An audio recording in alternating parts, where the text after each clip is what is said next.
Anak laki-laki ini sedang mengikuti ujian. Ia menulis bahwa 3 kali 9 sama dengan 3. Setelah menjawab soal itu, ia merasa sangat percaya diri. Saat teman sekelasnya bertanya bagaimana caranya, ia menjawab bahwa soal itu terlalu mudah. Hasilnya, ia pun mendapat nilai kosong. Nilai itu membuat ayahnya marah besar hingga menampar wajahnya. Tapi anak itu tak merasa bersalah. Justru ia malah tersenyum. Hari itu, guru memintanya membaca dengan lantang. Tapi ia berkata bahwa huruf-huruf di buku sedang menari-nari. Guru terus mendesaknya untuk menjawab, hingga akhirnya ia pun menjawab.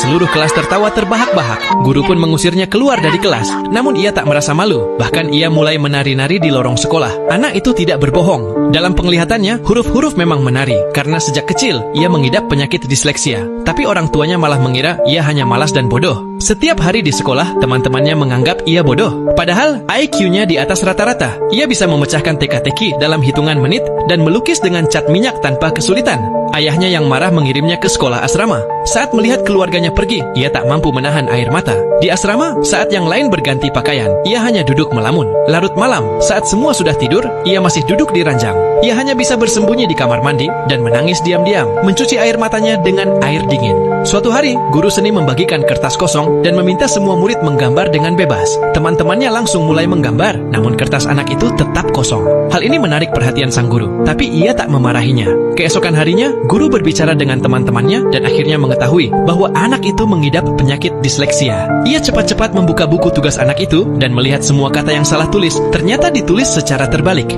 Barulah sang guru menyadari bahwa selama ini orang-orang selalu salah dalam menilai anak itu. Hari itu di kelas, guru bercerita tentang seorang anak yang benci membaca, merobek buku-bukunya, dan mematahkan pensilnya. Guru bertanya, siapa anak ini? Seluruh kelas tertawa. Anak itu panik, ia mengira cerita itu tentang dirinya. Tapi ternyata, anak itu adalah Einstein. Anak itu terkejut. Ada orang yang melihat dunia dengan cara berbeda, tapi mereka tetap jenius. Ia mendengarkan dengan saksama dan akhirnya tersenyum. Saat pelajaran luar ruangan, semua murid membuat proyek masing-masing. Anak itu menancapkan pensil ke tongkat kayu dan menggunakan daun untuk membuat layar. Ia membangun sebuah perahu kecil yang bisa bergerak sendiri. Melihat karya jenius ini, guru dan teman-temannya memberi tepuk tangan. Kisah ini mengajarkan kita bahwa jangan pernah meremehkan orang lain, karena kita tidak pernah tahu apa yang telah mereka lalui.